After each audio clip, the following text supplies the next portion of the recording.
We've spent some time talking about the sampling distribution for proportions. We know that if we have a proportion that represents an entire population, we use P to represent that. If we're going to look at a proportion from a sample of the population of interest, then P hat is an estimator of our P value. And that's usually what we're most likely going to be using, since sampling an entire population is expensive, timely. We've talked about all of that. The standard deviation of P hat is the square root of P times 1 minus P all over N. And we know that if NP and NQ, or N times 1 minus P, are greater than or equal to 10, then our normal calculations, our normal approximation is going to suffice or be fairly accurate.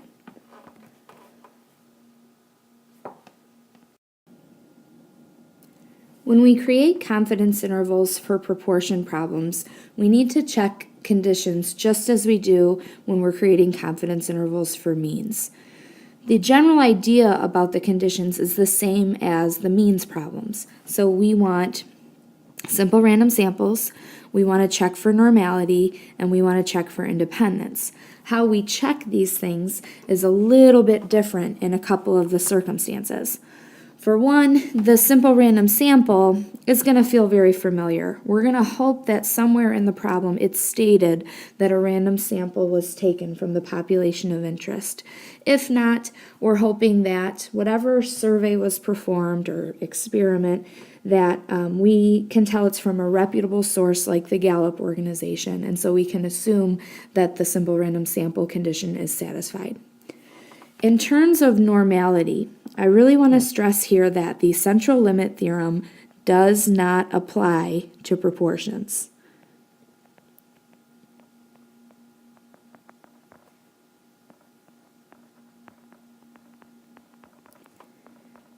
The central limit theorem only applies to means. So when you see a sample size greater than 30, you can't just check off normality in any proportion problem. You have to use the NP rules that we've talked about before. Because we are not going to have P, we're not going to have an estimate for the population proportion when we're creating a confidence interval, we are going to modify those normality conditions just a little bit. And so we'll be checking NP hat to see that that's greater than or equal to 10, and N1 minus P hat to see that that's greater than or equal to 10. Because again, we won't have any P value stated in the problem. And you should see that as you start to work on your assignment tonight. Lastly, in terms of checking independence, we always want to check our big N rule. The big N rule gets checked when we're sampling without replacement, and that's going to be the case for a lot of proportion problems. Typically, a proportion problem is stating a question to a population and getting like a yes-no answer. And so we might say that this percent of people, are satisfied with the job that the president is doing. We're always going to be sampling without replacement, and so we want to check that the population is at least 10 times larger than the sample size in order to do that. Don't try to make the statement that the people's opinions or answers should be independent from one another as we could with means.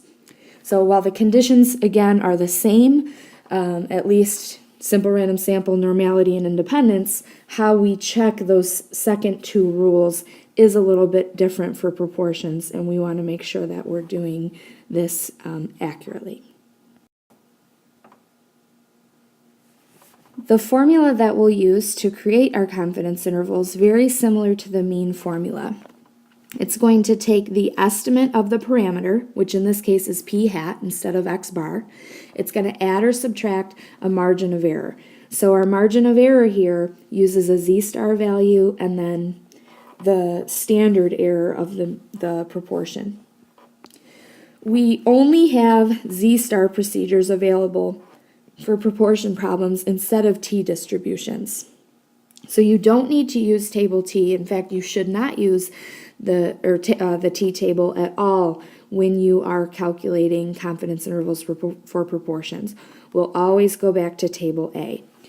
Because you are going to be using table A for these, as I've suggested in class, you might want to memorize some of our common Z-star levels that go with specific confidence levels. So we've seen lots of problems that rely on 90% confidence, 95, and 99% confidence. These are the Z-star levels that go with them. The 95% confidence level you can look up exactly on the table. 90%, we talked about how the Z value falls in between 1.64 and 1.65 exactly, and so we use the midpoint there. It appears that the 99% confidence level would act the same way as the 90. The more accurate answer, or the more accurate Z-star level, is this 2.576. And so I would like you to memorize that and make sure you're using it if you are ever asked to use a 99% confidence level. As you could probably infer, if a question asks you about the standard error of p-hat or the margin of error, we're just going to take those various pieces off of the confidence interval formula, just as we did for means. So the standard error is just going to be the adjusted standard deviation that we find from a combination of our p-hat value and our sample size, whereas the margin of error just adds the confidence level onto that, the Z-star value anyways, that represents the confidence level. So keep that in mind as you come across different questions that might ask you to consider what would happen if the confidence level changes or the sample size, things like that. Lastly, I just wanted to help you get started on your assignment for this evening. And so if you'd open up your books to page, 669, then we'll work through 1045 together. This is the start of your assignment, and then hopefully you'll be in good shape to get going on the rest. So pause the video if you need to get out your materials. And I'm going to go ahead and get started on answering part A. First of all, the example is called Rating Dorm Food. It says that Tanya wants to estimate what proportion of the students in her dormitory like the dorm food. She interviews an SRS of 50 of the 175 students living in the dorm. She finds that 14 think the dorm food is good. Part A for this problem asks us to describe the population of interest and explain in words what the parameter is. So in this case, the population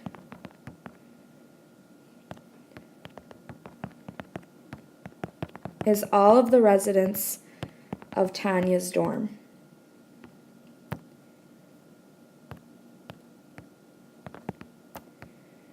We are interested in estimating the proportion, which again is P, of students who like the dorm food.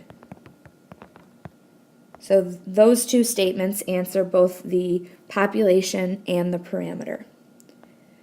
Part B then says to give the numerical value of the statistic p-hat that estimates P. So for this, we're going to be looking at the sample itself, and we can see from the problem again that Tanya surveyed a simple random sample of 50 of the residents in the dorm room, and she found that 14 of them liked the dorm food. Now in this case, because we have a kind of a nice sample size, we can get p-hat in decimal form without having to do any rounding. If rounding was necessary, because the sample size wasn't a nice number that doesn't give us repeating decimals or long decimals, then it would be best to use the fraction in your calculation just so that your answers are more correct. Lastly, Part C wants us to determine whether each of the conditions is met for calculating a confidence interval. We do know that she took a simple random sample. from her dorm, so that's good. In terms of normality, we're going to check NP hat is greater than or equal to 10. Notice that when we plug in P hat, we really get the number of people who answered, in this case, kind of positively to how much dorm food they liked. So sometimes this rule, it talks about how, or you might see in the back of the book, that the expected number of yeses is greater than 10, or the expected number of successes is greater than 10. That's what they're getting at. When we check n times 1 minus p hat, we're going to see that this is also greater than 10. So we're going to have 50 times 0.72, and that'll give us 36. So we know that normality is satisfied as well. 2 out of 3 so far. Lastly, just want to reiterate that in terms of independence, we're always going to check our big N rule in proportion problems because we're always going to be sampling from our population of interest without replacement. We actually know how many people are in the population based on the wording of the problem. We know there are 175 students. And if you plug in our sample size of 50 for N, we get 500 here on the right side of our inequality. Since this is not true, then independence has been violated, and so not all of the conditions have been met, and we should not be constructing this confidence interval, at least not to give us any meaningful results. To wrap up this lesson, I'd like you to check out the example that is posted on Moodle underneath the underneath this PowerPoint and video, and that will show you how to construct a full confidence interval after you have stated your population and parameter, gone through your conditions as we have here. Also, in terms of how to complete these on the calculator, if you look at page 674 of your textbook, that should walk you through how to use technology in order to create the confidence interval. Again, if you had to answer a multiple choice problem or if you wanted to check your work. Good luck!